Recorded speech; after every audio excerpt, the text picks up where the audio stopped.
Hello, everyone. I am Behruz Qamari Tabrizi. I'm the director of Sharmin Bijan Mossavar-Rahmani Center for Iran and Persian Gulf Studies. And good afternoon, good evening, depending on where in the world you are. And I would like to welcome you to this very special event today, welcoming Rose Wellman, who was one of the founding members of our center. And I will talk about Rose a little more soon. Before I start the program, I would like to thank our events coordinator, Becky Parnian, and our tech guru, Pete Nowak, for making these events possible. And some logistical issues. I would introduce our speaker and the discussant first, and then we would have each of them would talk for 10 to 15 minutes, 15 minutes or so, and then we'll have a conversation amongst ourselves, and then I would open the screen for your questions. You can submit your questions in the Q&A button in the right side of your screen at the bottom, and you can write your questions, and I would pose those questions to our speaker and our discussant. As I said, today is very special. Professor Wellman was one of the founding members of our center at Princeton University, and truly I met her during one of these conferences that she organized a number of years ago. I believe it was possibly 5 or 6 years ago.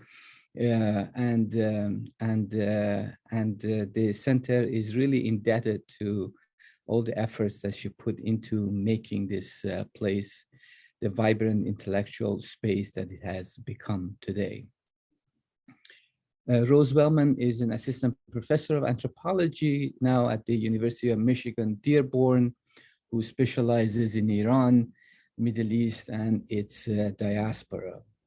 Her book that we are discussing today, Feeding Iran, Shia Families and the Making of an Islamic Republic, just came out recently, and the book draws on very rich ethnographic research in Iran in years between 2007 and 2010.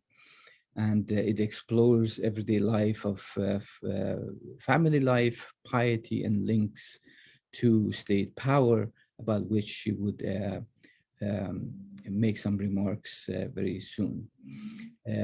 She, living in Dearborn, Michigan, inevitably, she would do some research, and the new project actually indeed is about Arab Americans in Metro Detroit, and focusing on the vibrant Shia Iraqi community and Lebanese communities in Dearborn. She's also the co-editor of an important volume called The New Directions of Spiritual Kinship, Sacred Ties Across the Abrahamic Religions, which came out in 2017. Our discussant today is also a familiar face to our community in Princeton. She has been participating in our events, and we discussed her book in our series. Professor Nazanin Shahrokni, who's an assistant professor of gender and globalization and director of master's program in gender and gender research at the London School of Economics. She is the author of Women in Place, The Politics of Gender Segregation in Iran, which was published by University of California Press in 2020 and won the Latife Yarshater Book Award from the Association of Iranian Studies. Nazanin serves on the executive committee of the International Sociological Association and is is on the advisory board of Middle East law and governance. So without further ado, I welcome my colleague and friend, Professor Rose Wellman, to present the book to us, and then I will open the screen for Professor Shahrokni. Rose? Hello, thank you so much for those lovely remarks, and many, many thanks also to the Sharmin Bijan Mossavar-Rahmani Center for Iran and Persian Gulf Studies for inviting me to give this talk and launch my book. This is my first talk about my book since it was published in June, so this is very exciting for me. Thank you, Dr. Behruz Gamari Tabrizi, for inviting me, and thank you, Dr. Nazanin Shahrokni, for leading this discussion.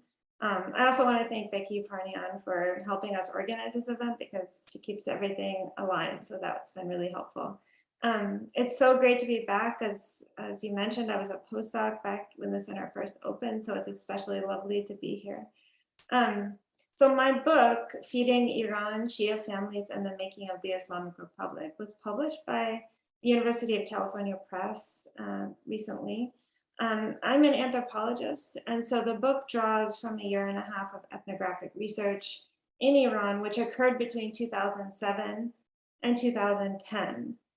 And it focuses on key questions that I had when I was pursuing my doctoral degree. And I was doing that at the University of Virginia. The first was kind of a nested set of questions.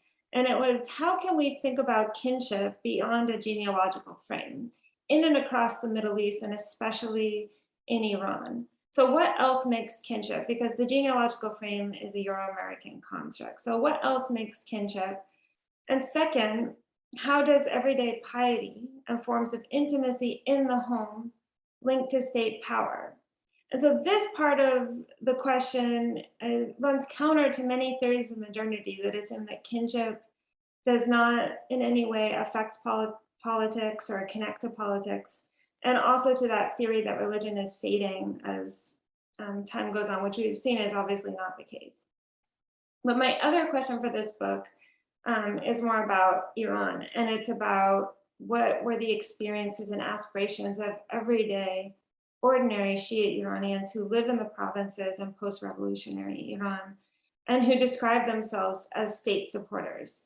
So in my case, many were card-carrying members of the Vassage, and I was interested in trying to get beyond the sensationalist headlines, and also trying to understand a group of people that weren't really in the news from the American perspective. So we didn't really hear about, we heard about revolutionaries who valiantly take to the streets, and we hear about kind of the mad mullahs and ayatollahs, but we don't hear about kind of just regular, ordinary people who support the state as much as I would like, or I wanted. So I wanted to learn more about that group. Okay, so let me just share with you a picture here. So much of my research took me outside of Tehran to a small town in Fars province, which I call Farsabad. Farsabad is a couple hours away from Shiraz and has a population of about 20,000 people, many of whom are employed in local pickling factories. And when I was there, I lived in the household of Ahmad, a veteran from the Iran-Iraq War, his wife Nushin, and their 4 children. Both Ahmed and Nushin were retired teachers and had been directors of the local schools. They were landowners and now supplemented their pensions by farming and renting their land to extended kin. And so they might be what some would describe as a regime class, if you're thinking about class politics. I also conducted extensive research with their immediate neighbors and extended kin in Tehran and Shiraz. So my research was shaped by my host political affiliations. Many were connected to the Vassage, Iran's paramilitary organization. And just really quick overview of the Vassage, it was founded by Ayatollah Khomeini in 1980. And the Vassage was often conceived as the original revolutionaries who upheld the sacred defense of Iran during the Iran-Iraq War, which was from 1980 to 1988. And they were the first to go to the front and be martyred often, very often. And so today, though, the majority of Vassage including my hosts, are inactive or what they call regular members who continue to have ties to officialdom, but don't necessarily even engage in any kind of military training or anything like that, especially the people I was doing research with. They were really just affiliates of the Vassage. They weren't really actively involved in any of the classes or training but the key difference for them, perhaps, and this is what I write about in my book, is that they participate in the state rituals. They participate in some of these events in ways that other in their own community might not. So my book describes my host experience of kinship and how they were participating in state events. In contrast to the problems they were facing in their current society, which they talked about, like superficial piety, drug addiction, divorce, my hosts were striving for a harmonious, virtuous, orderly, and authentic Muslim society linked to God.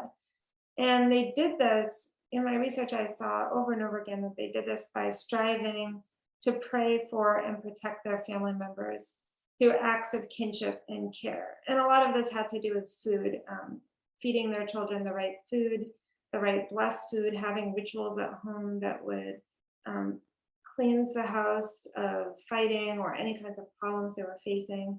And so they did all this to try to create this better world for themselves and their children. And it was one organized by religious and moral values. So I saw this incredible interplay between kinship and religion, between their understanding of their family and their sense of religious practice. And it actually went so far as that family members shared qualities of temperament, character, blessing, and purity that could be lost or developed. And so this was more than just Islamic notions of kinship or mahram, but it was this sense that there was a physio-sacred stuff of kinship that was always shifting, an object of prayer, protection, and ethical work. It was embodied. So, and they tried to cultivate the right kind of family relations, as I mentioned, through dining at the sofre, sharing, blessing, and organizing household rituals, complete with blessed food, tabarruk, to protect and cleanse their families. This is a picture of kind of the heart of my book. Her name is Nushin, and here she is at the tomb of a descendant of a Shia imam, where she prayed for the spiritual well-being and health of her family in the face of the rampant problems she was facing, some of which were ultimately connected to US foreign policy in the region, including the recent loss of her nephew to a heroin overdose. She blamed the US policy of cultivating opium in Afghanistan, or allowing the cultivation of opium in Afghanistan, for that. So there kind of, these local concerns were also global concerns in many ways. Her and her family, and also other people in the town and across Iran, also distributed vast amounts of food cooked at home to their neighbors and fellow townspeople. This was during Muharram, but for them, it was an attempt to bless and reshape their community. They really were trying to shift that superficial piety they saw in their community and change it and alter people in this embodied way through food. As I mentioned, because they were supporters of the Republic and members of the Vassage, my hosts also participated in national rituals that similarly emphasize the values of moral and pure kinship. So in this photo, for instance, you can see the mothers of martyrs at a commemoration for two unknown or unidentified martyrs who had been exhumed from the Iran-Iraq border and were now being buried and memorialized in Farsabat to create sacred space. And this was interesting because they did this at in a town park that was kind of a location of recreation. But when they put the bodies of the martyrs here, it changed the whole experience of the park because it became a site for remembering these martyrs. And it kind of also highlights the theme of my book, which is that kinship is important in politics. Since the Constitutional Revolution, this has been the case to some degree. The trope of kinship has been integral to Iranian nation making. And during and after the revolution, the family has been further recontextualized as the foundation of a nation, or melat, a unit composed of daughter and son citizens who are supposed to care for mother, homeland, or Vatan. And you can see this going even further in the speeches of Ayatollah Khomeini, where there's often a call for citizens to be brothers and sisters of Islam. And so that is something that you hear a lot in these events, and that people say, and they participate in these calling out of each other as mother, brother, sister at these events where they're eating food together, you know, commemorating these martyrs. So it's all kind of coming together and crystallizing in this way. The Martyrs event that I went to was sponsored by a Parastatal Martyrs Foundation Fund. And again, so this is an example of this. Following the event, the local religious leader, called the Friday Imam, addressed the crowd, calling on participants to think of themselves as kin of martyrs. Because this martyr is unknown, he said, we the people are his brother, his sister, his mother. So for me, as an anthropologist, this event and others like it raise questions, not only about the resonance between the family and the state in terms of kind of an analogy, but also about how state elites are actively co-opting familial emotions, practices, and ideas to legitimize a certain view of citizenship. So thinking about how ideas of citizenship are legitimized by the state and naturalized and made to seem like inevitable ways of being.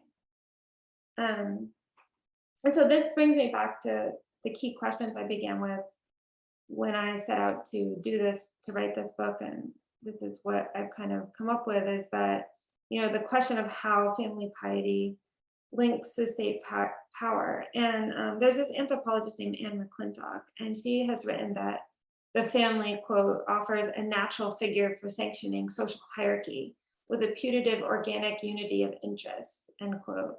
And in my book, I showed how ideas of naturalness and blood are forms of kin making that appear in the national sphere when you see the blood of martyrs on display and things like this. But I also go further to show how other practices of kin making, like food and prayer at home, further kind of appear in this analogy of state making and nation making.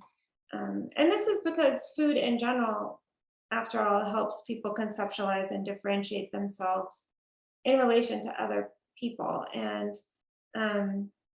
at home, for my hosts, the careful orchestration of food and prayer is the mediation of the boundaries of kinship and the forging of the right kind of interfamily relationships.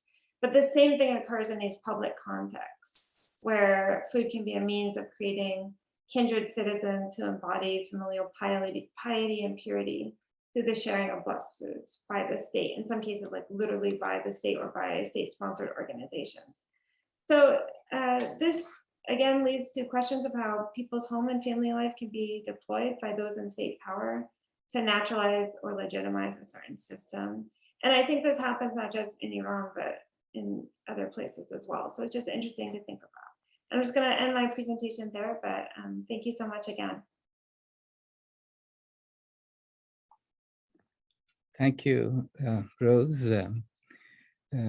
Again, I mean, there's so much in the book that you know, every single story there, it just needs to be unpacked and paid close attention to.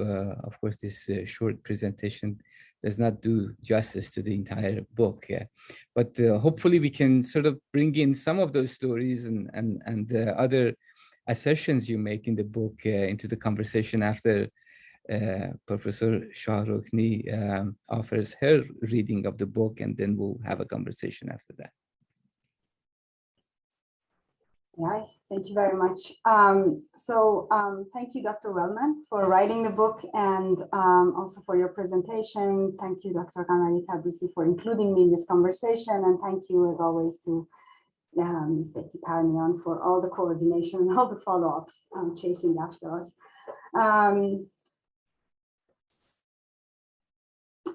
So I'm just gonna, I think Rose, if I may, presented her book, but I'm just gonna offer a very short description of what I saw was important in the book. And then very quickly, I'm just gonna share some questions and discussion points, which you can select. So I just wanted us to have a rich conversation around the book. So the book attempts to explore the intersection of ideas and practices of kinship and intimacies of home life, religion, and state power. To this end, Dr. Wellman carried out ethnographic research in the provincial town of Farsabad, the city of Shiraz, and also Tehran, probing into home life and everyday piety within Basiji state-supporting families and gaining an understanding of these as rituals, processes of state-making. Rose distills a host of daily interactions and practices, prayers, eating, preparing, and sharing food, as well as material substances, and the way individuals and families relate to them, talk about them, and utilize them in order to see them as raw material for meaning creation, for the construction of notions of purity, piety, as well as citizenship. The book focuses largely, though not exclusively, there's a lot of blood as well, but exclusively on food, as a conduit from the personal to the political, and from the individual to the institutional. What I also liked was food as boundary maker, both as purifier, but also as contaminator. So thank you for that. I would like to, if I may, commend Rose for two major points. One is, I think the book effectively centers the periphery in a multitude of ways. In a geographical sense, it takes the reader outside the capital that is often equated with the entirety of Iran to Fars province, giving the viewer a sweeping view of domestic Iranian family life structured around kinship, food, and prayer. And for those in the audience who've seen the movie A Cube of Sugar, the parts of the book really reminded me of that movie. In a social sense also, the book takes us to the periphery as it focuses on a rural, regular, non-elite Basiji family, a group that is only tangentially, as Rose claims, connected to the state and is removed from urban centers. What is more, this group, although it supports the regime and as such possesses a sort of centrality in some circles and definitely has a role or benefits from the state's the agenda setting, or the state's the Islamic Republic's agenda, is peripheral in and marginalized in Iranian studies, or understudied in Iranian studies, particularly outside Iran. The book thus follows a new path opened by scholars such as Maryam Alemzadeh, who I think I saw her name in the audience, Narges Bajogli, Eric Loeb, and others who focus on the Revolutionary Guard, the Basij, or the construction jihad, and similar institutions within the Islamic Republic of Iran. Rose, however, takes a further step and opens the doors of Basiji households and ushers us to the intimate corners of regime supporters' lives and sits at their sofre and eats their bread and salt. And I hope she didn't become stuck in their salt as she translated home. The second contribution is that I found Rose's focus on the everyday state and her analysis of the ways in which the state permeates everyday practices, shapes and mobilizes the mundane, useful in understanding how the regime builds his base and recruits and maintains or even cultivates supporters. So in the remaining time, I'd like to ask a few questions and share a few discussion points, and some of my feedback is also included in that. The book provides rare insight into the Basij from an interesting vantage point, that of the household, the domestic, instead of crudely looking at the Basij as the state apparatus, and that is commendable. It's a fresh approach. For those readers who will use your book as their entry point into the complexity of Iranian society, it might have been useful to signpost the route you have taken, the mechanisms through which you built trust, and also maybe also hinting at the internal diversity of the Basij, and so on and so forth. I found your continual reflections very interesting. You have these passages where you're reflecting on whether or not your interviewees or interlocutors are genuine or sincere in their responses. So I wanted to hear more about how you navigated awkward moments. A few times in the text, you refer to your interlocutors as being sincere, providing you with genuine responses rather than performing for you as an American researcher. So I want to hear more about how this rapport was established and how you came to this conclusion, or how could you actually eliminate the performative aspect in encounters. I would also, time permitting, like us to discuss social change. I'd like to hear your story of social change in Iran, of how notions or concepts such as piety or citizenship, institutions such as the family or even the Vassage itself, but also the main thing you're dealing with in the book, food consumption, preparation, and sharing practices have changed over time. There are some historical moments in your book where you go back and forth, but I wondered what your story of social change is and whether or not you noticed some change in the past 40 years. I think it would also be fruitful to elucidate conflictual dynamics within the family, the neighborhood, and the nation, or even conflictual dynamics between the national and local state elites. The political, which is at the center of state-making and family-making processes, sometimes seems to be muted. After all, the local state is not necessarily a continuation of the national state. The local state is not necessarily a continuation of the national state, and vice versa. The national state is not necessarily the continuation of local state.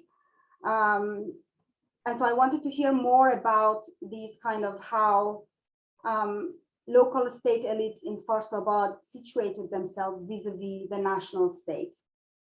And on that note, I was also wondering, there's this passage in the book where you say you carried ethnography in post-revolutionary, post-war, post-reconstruction, post-green movement Iran. And so the Iranian society has been experiencing all these features brought by the revolution, the war, the green movement, and the likes.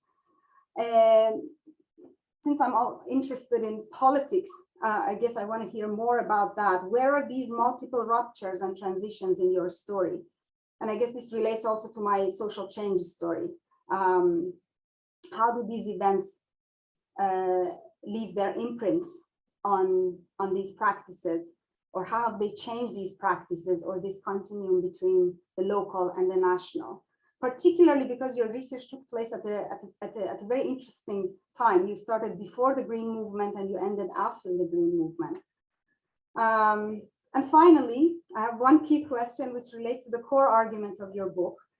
In the book, you beautifully describe how these families are trying to demarcate the contours of a pure, pious inside, as opposed to a potentially contaminated, corrupt outside. I'm intrigued because you're describing what appears to be a rupture in the way that the Vassage positions itself with regards to the rest of the society. One of the goals of the revolution, if I may say so, was to close this gap between family and society, private and public, inside and outside, to purify, moralize, and Islamicize the public sphere. So how do these regime supporters reconcile this tension? The fact that the public, the outside, is still corrupt. You bring Nushin to life through the deep conversations you've had with her. Beautiful. What was Nushin's take on this, as she seemed to be concerned about her children's and her family's well-being? Where is the state? Or where does she see herself vis-a-vis the state? What is the state doing for her? Particularly because I'm curious to see how does Nushin continue to support a state that has apparently failed her. It has failed a nephew that overdosed and was found dead in the desert. Sort of failed her son because the son is struggling about his business. And Nushin is also concerned about, like many Iranian mothers, concerned about finding a pious and proper fiancé or husband for her daughter. So I guess that's my main question, because you emphasize that you've dealt with regime supporters. So I also wanted to see, how do you see this connection and where does this continued loyalty or support come from? I have a million other questions. I guess this just shows how intriguing I found the content of your book and your writing. I eagerly look forward to your responses and to our conversation. I'm sure Dr. Namari also has points to add. Thank you very much. This was wonderful. Whenever you hear that, someone has millions of questions, it's an indication of how good the book is, because the more questions you generate, the more rich the text is. And And really, I mean, a lot of the points that Nazanin brought up, actually, I was thinking along the same lines. And I want to just add a point that that although this is such a welcome addition to the literature on Iranian society, post-revolutionary Iranian society, outside of this kind of very Tehran-centric studies. At the same time, I want to sort of hear a bit more about the complexities of these binary of center periphery. One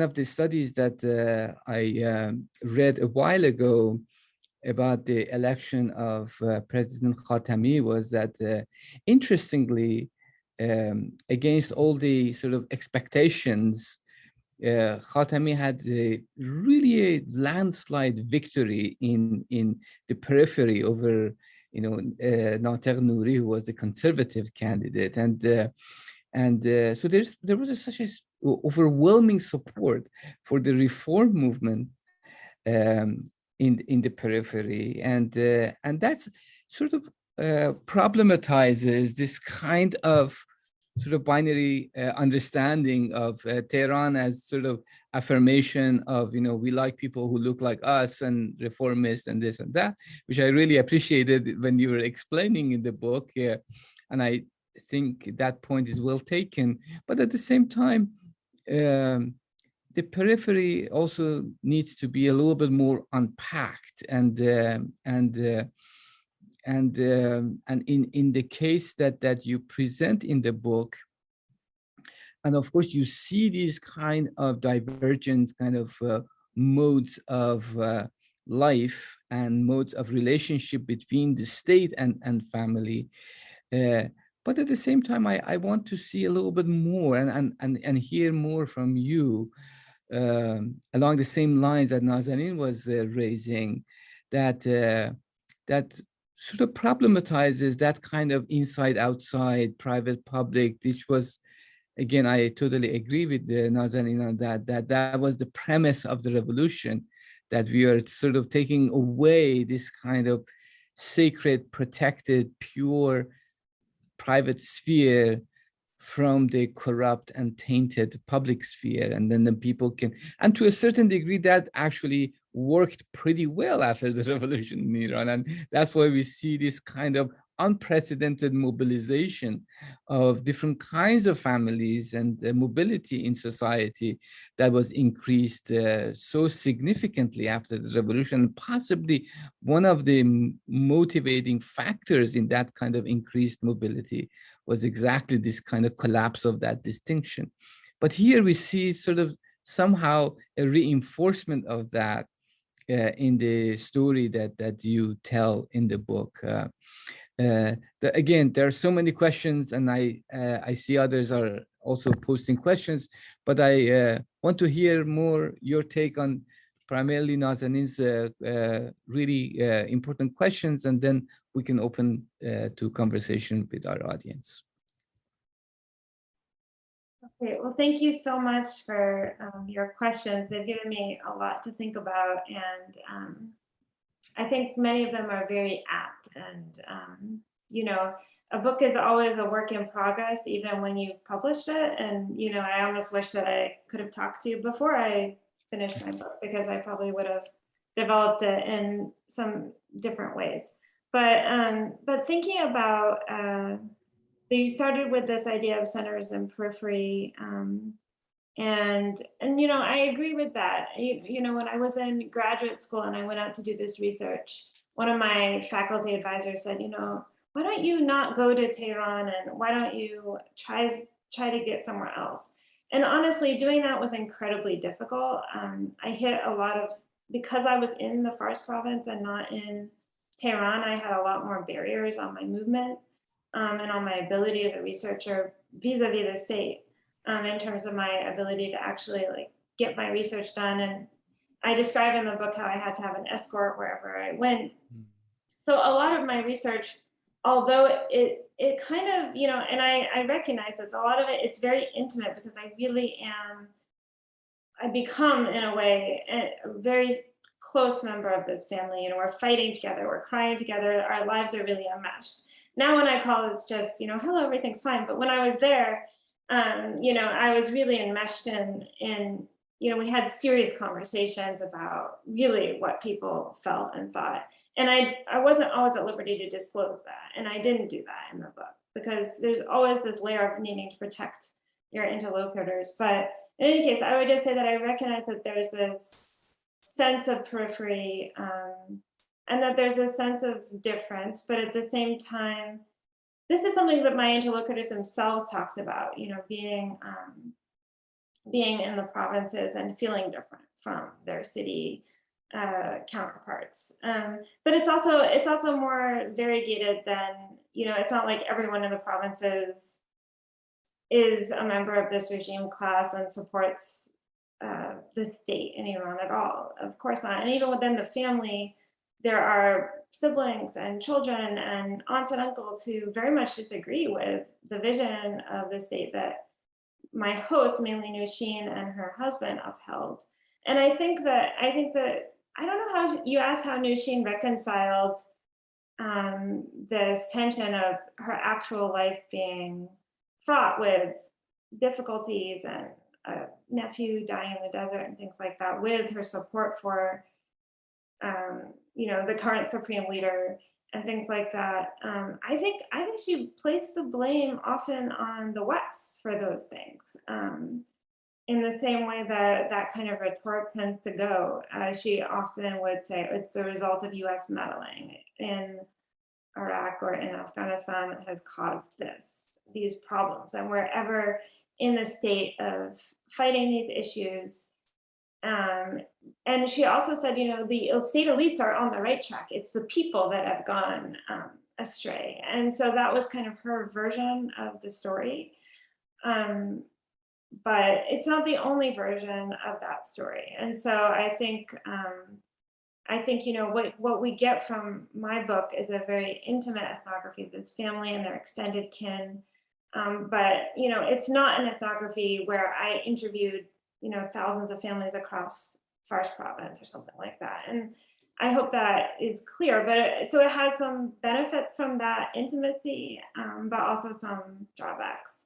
And so I think, you know, the more people, if I had been more free to roam around the Fars province and talk to people, I probably would have had more perspectives to bring in. But it's kind of cool also to see what these people really felt and believed within their own family and in their own lives. I'm trying to think of the other questions you brought up. The idea that the goal of the revolution was to kind of bring that family purity and extend it to the state. You know, I don't know how people themselves reconcile the troubles they're facing with that view. I do know that the people I spoke with often had a lot of conflicting feelings. Like I talk about Hale in the book, who lives in Tehran. She's a cousin of my host in Farsabad. And as a member of the Vassage, at the same time, though she's a member of Vassage, she's going out in the street during the Green Movement protests and kind of getting excited about it and talking to me about things like, you know, maybe the hijab does not need to be mandatory and things like this. But then she turns away from it when she sees the portrait of Ayatollah Khamenei being burned. And that was for her the wrong, too much in one direction. So it's complicated within these individual people's lives and stories, but I think it's good to hear their voices. And I think that's what I try to bring out in my book as much as possible, is their particular stances, their voices, the different ways they imagine what the Islamic Republic should be. And I have a section where I kind of give some voices of a couple different people and how they thought about it. So there is certainly tons of diversity in how people perceive this. And there's so many different political groups within Iran, but what I have is this family, right? And their extended kin and then their understanding of the state and their participation. And they really did seek to align, see a connection between the way their family worked and how they could care for their family, and then doing that would hopefully improve the state and lead to the coming of the final and hidden Imam, the Imam Mahdi. There was a connection between the spiritual side of things, their state participation, and their home intimacy. And so that's what I really try to bring out in the text. I hope that answered some of your questions, at least. No, that's great. I don't know if Nazanin wants to follow up, or I have some questions that posted by the audience. I can go over those questions. And no, I just wanted to acknowledge also, since I work on gender segregation, and also you also highlighted how because you went to Farsabad, your movements were even more restricted because you had to be accompanied by someone or have a chaperone or something.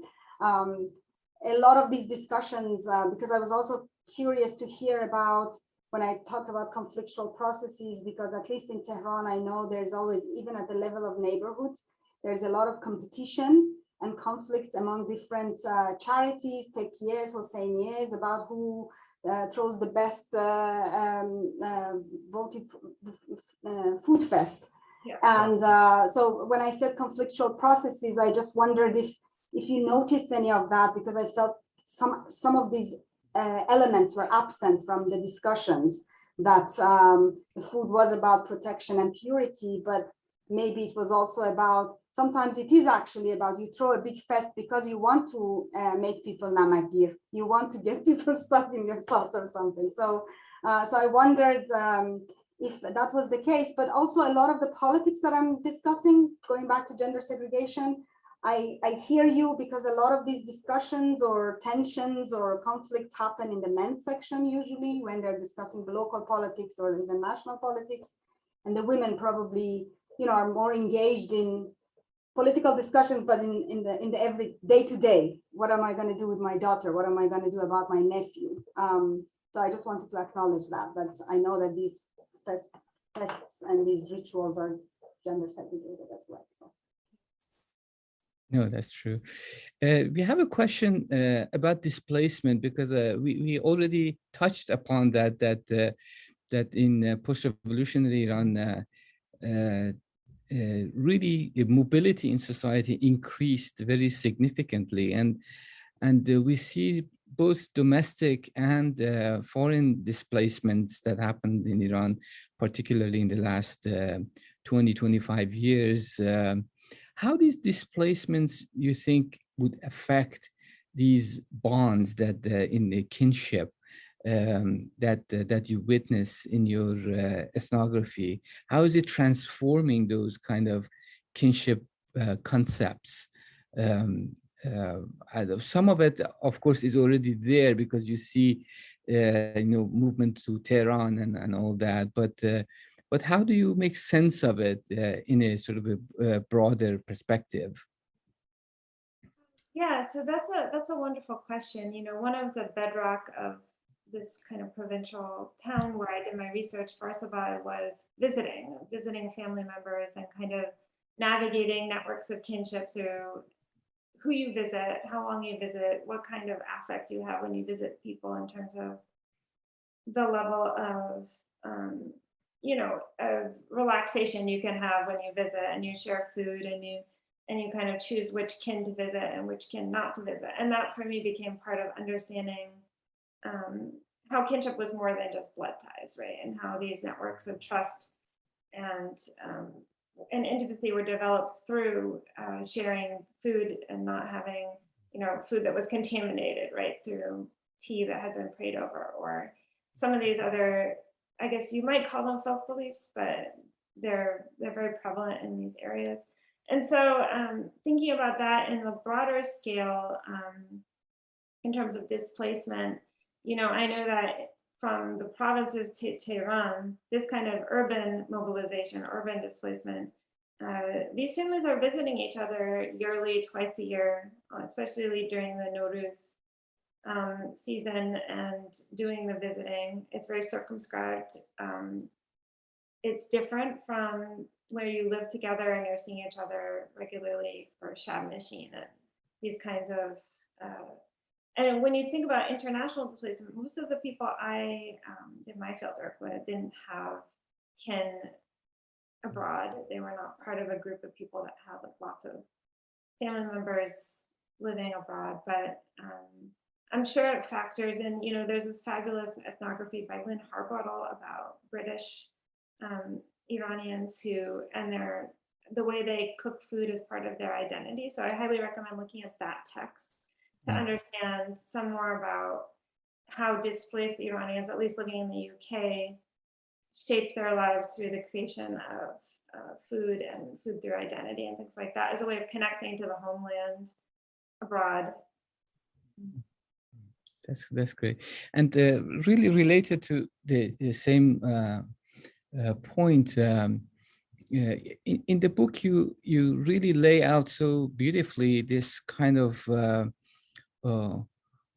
corporeal, visceral connections that are generated through these notions of blood connection, kinship, and production of food and feeding. And I like the way you frame it as a visceral thing.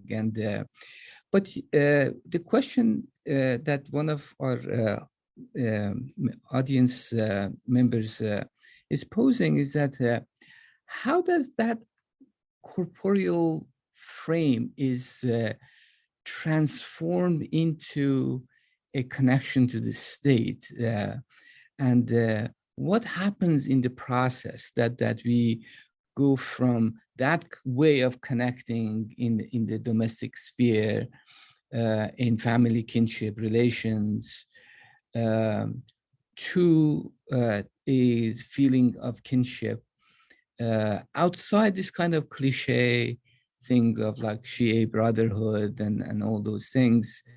But what happens in practice? How can one explain the materiality of that transformation from home to the state?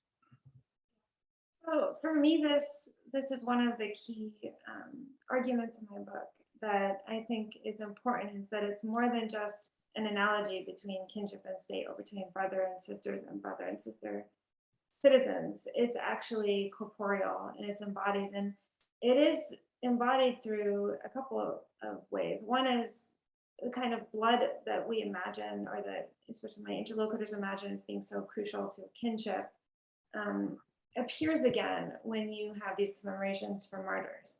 And it appears in a very tangible way when people touch the tombs of martyrs or their burial sites and become connected to the martyrs, or asked by leaders to become connected to the martyrs through this corporeal engagement with that and the blessings and the shared kind of sense, both, and it connects to so many things, right? It connects to the Battle of Karbala and Imam Hussein, it connects to the Iran-Iraq War, it connects to protests, and it can connect to different things, not just one narrative. It can connect to counter narratives as well, and reformist movements as well in different ways.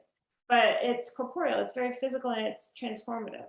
And there's a reason that blood itself is on display so much. And for these people, it's so evocative. It's not evocative for everyone, right? Like a lot of people ignore these martyrs museums and things that are all over Iran and just kind of walk past them. But I think that for this community, it's very evocative. And there's always an element, often in these Muharram events or in these public rituals for the birthday of Imam Khomeini, a food element. And my argument is that it's kind of physically taking some of the materials of home engagement with each other, the feeding and the blessed foods, transporting that in a biopolitical way, almost, if you want to think about biopolitics, to these state rituals. And then people are sharing the food, and it's very physical. So it's more than just saying, oh, hi, we are now brothers and sisters of Islam, and we are citizens of the Islamic Republic of Iran, but it's a physical embodiment of that. And for the people I did my research with, that was tremendously powerful for them. And they talked about it a lot, especially the women. And you're getting the sense, like, I did talk to the women a lot more than I talked to the men, but for them, it was incredibly evocative. And so they really reflected a lot on that, like explicitly, about how they felt that they were now pure and healthy and changing, but at the same time they would critique the food, like, oh, the sandwiches weren't all that good, but we should still eat them. So there was a critique, but it was also it's a very, I think you can approach this through a kind of biopolitical lens as well, or through a lens of biopolitics for sure. Yeah. It's interesting. I mean, of course, in the book and in your presentation, blood emerges as such a key sort of feature of thinking about kinship and extension of that kinship to the state. One of our students, PhD students now, is writing her dissertation, Samin Rashid Begi, on blood and blood transfusion, and this whole notion of what happens to the big part of your sense of identity as well as part of your body becomes the subject of building the nation in very corporeal way, right? Because you're donating your blood, and so that becomes such a sort of a key issue. But at the same time, we have another question that sort of, in a sense, problematizes that notion a little bit. That if you're thinking about blood, are we, in a sense, racializing Islam and Islamic practices and Islamic identity in relation to the nation, and how that kind of racialization of Shiism could be understood and articulated vis-a-vis that kind of Talal Asadian kind of frame of Islam as a discursive tradition. Is there a way that we can engage that conversation from the kind of ethnography that you have done? Maybe that's a sort of a bit of a too much of a complicated question and with different layers in it, but as much as you can offer us, that would be fantastic. I'm trying to think about it because I'm teaching a class right now on how Islamophobia is actually a form of anti-Muslim racism. And so I think a lot about what racism is, and I teach 4 field anthropology, so I teach about biological racism and all this, and so I think a lot about that. And I also think a lot about how kinship, like Euro-American ideas of kinship, which include usually ideas of blood and law, are used not only to underlie the idea of the nation state in the world, the way we think about it most often, but also those ideas are used to construct ideas about race, or they were originally used as part of the idea of constructing racial taxonomies and all these things. And so it's interesting to think about it that way, and to think about how, but I see the nation as being fundamentally, the concept of the nation, including the concept of the Islamic Republic, as being an idea that's founded on this idea. Often nations are constructed through the idea of a folk people, but they could also be constructed through an idea of shared ethnicity or shared race, right? Those are constructs, but they are often the bedrock. I think that's true to some degree in Iran, but what I'm really talking about is not so much blood in the sense of genealogical link, but more in the sense of its transformative potential through religious acts, and through, like the sacrifice of Imam Hussein and the blood he spilled on during the Battle of Karbala, and how that blood is not only a metaphor, but becomes part of the story of the martyrs of the Iran-Iraq War, and it becomes part of the story of how Nushin will approach the new unknown martyr's tomb in her park. It's really not along those genealogical lines. It's more that they've earned something, they've done something. It's a merit-based program rather than a race-based one. But no, I can see how that. It's a very layered and interesting question. Yeah. But at the same time, I mean, you talk about, when you're talking about Sofre, for example, and you say that how we understand in Sofre in metonymic terms, that what that Sofre stands for in a sense, and possibly one way of engaging that question is also thinking about blood in metonymic terms, and not necessarily in racial terms, but the fact that it stands for something, and that what that thing is, you know. I might have missed it, but I didn't see a reference in the book to Gil Anijar's book, Blood, you know, and I think that would be a really interesting kind of engagement, that how he sort of looks at blood as something so central to Christianity, and how the centrality of blood in Christianity was transformed in Western modernity, and how modernity actually appropriates the notion of blood in social theory, in the way we think about society, and so on and so forth. That would be an interesting kind of engagement, possibly, you know, as you said, that we only wish that we could sort of put our books in a test run, and then we go back and finish the book, you know, and because there are so many different possibilities there. But I think that that would be also an interesting engagement with Anijar's book called Blood. I mean, it's simply, the book is called Blood, you know. Well, I haven't actually, strangely, I haven't come across that, but I'm writing an article on substance, so I'm going to have to use that. So thank you for that reference. Oh, most definitely. Yeah, of course. Janet Carson is the person I go to when I think about blood. Yes. She's a kinship scholar, and she wrote some articles called Blood Will Out, and it's about transfusion, and it's about blood in Malaysian clinics, and it's about all these resonances and the materiality of it, but also it is racialized, but that's just one little part of it. It can be so many other meanings, and just because something is a symbol doesn't mean it can't be material as well. Yeah, no, that's true. That's true. So let me ask you one final question that is posed by one of our colleagues here, that on the question of coherence of identity.